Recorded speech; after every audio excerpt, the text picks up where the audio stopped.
ధనుసు రాశి వారికి ఈ వారం సానుకూల వార్తలు గోచరిస్తున్నాయి. ఇంటా బయట మంచి అభివృద్ధి కనిపిస్తుంది.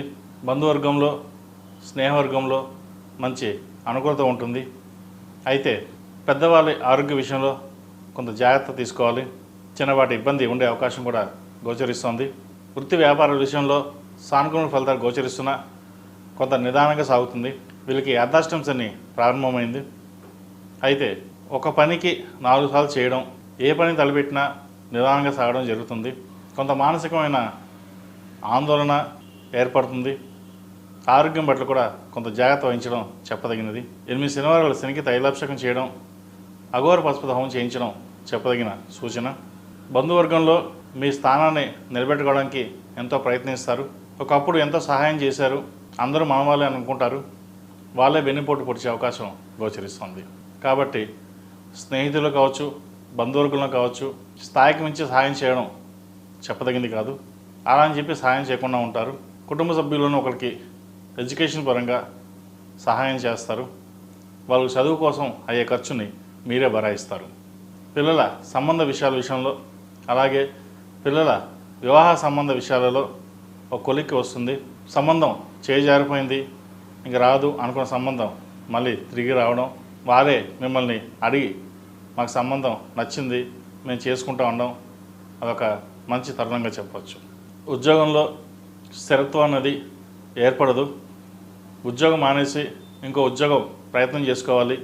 ఈ రాజకీయాలు మన చేత కాదు, ఈ రాజకీయాలు మనం చేయలేం, సహోద్యోగులు చేసే రాజకీయాల వల్ల ఎంతో నష్టపోతున్నాం అనే మనోవేదనకు గురవుతారు. నూతన ఉద్యోగ ప్రయత్నాలు చేసుకోవడం ప్రారంభిస్తారు. అయితే ప్రస్తుతం ఉన్న పరిస్థితుల్లో ఎన్ని ఆటుపోట్లు వచ్చినా సరే తట్టుకుని కొంతకాలం ఉండడం అనేది చెప్పదగిన సూచన. విదేశాలకు వెళ్ళాలనుకునే వారికి విదేశీ ప్రయత్నాలు ప్రారంభించవచ్చు. డాక్యుమెంటేషన్ విషయంలో ఇబ్బందులున్నా అవి తొలగిపోతాయి.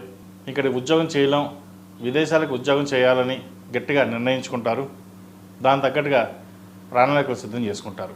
వ్యాపారంలో చిన్న చిన్న ఇబ్బందులున్నా వాటి తొలుగుతాయి. Real estate, chartered accounts, consultancy, study సర్కిల్స్లో ఉన్నవారికి అనుకూలంగా ఉంది. పై చదువులు చదువుకోవాలనుకున్న వారికి ఇది మంచి అవకాశం అని చెప్పచ్చు. కొత్త కోర్సులు నేర్చుకోవడానికి ఇది సరైన సమయం.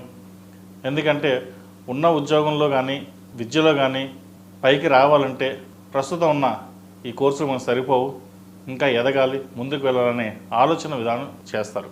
దానివల్ల మంచి ఫలితాలు కూడా సంప్రాప్తిస్తాయి. ఈ రాశిలో జన్మించిన స్త్రీలకు వృత్తి ఉద్యోగాల పరంగా, వ్యాపార పరంగా సానుకూల పరిస్థితులు గోచరిస్తోంది.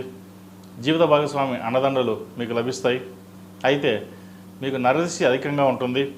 ఇటు బంధువర్గంలోనూ స్నేహితుల్లోనూ ఎంత సహాయం చేసినా మీరు ఏమి సహాయం చేయలేదు, మీరే ఎదుగుతున్నారు, అందరికంటే మాకంటే కూడా మీరే బాగా సంపాదించారు అనే ఒక ఏడుపులు ఎక్కువగా ఉంటాయి.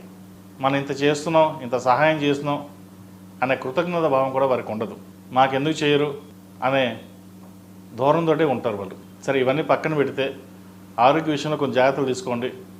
వృత్తిపరంగా, వ్యాపారపరంగా ఎటువంటి చికాకు లేని వాతావరణాన్ని నెలకొల్పుకోండి. ప్రశాంతమైన వాతావరణాన్ని కలిగి ఉంటే అన్నీ మంచి జరుగుతుంది. ఈ రాశివారు ప్రతిరోజు ప్రతినిత్యం శని స్తోత్రాన్ని పఠించండి. ఎంతవరకు పఠిస్తే అంత మంచి ఫలితాలు సంప్రాప్తిస్తాయి. విద్యార్థులకు కాలం అనుకూలంగా ఉంది.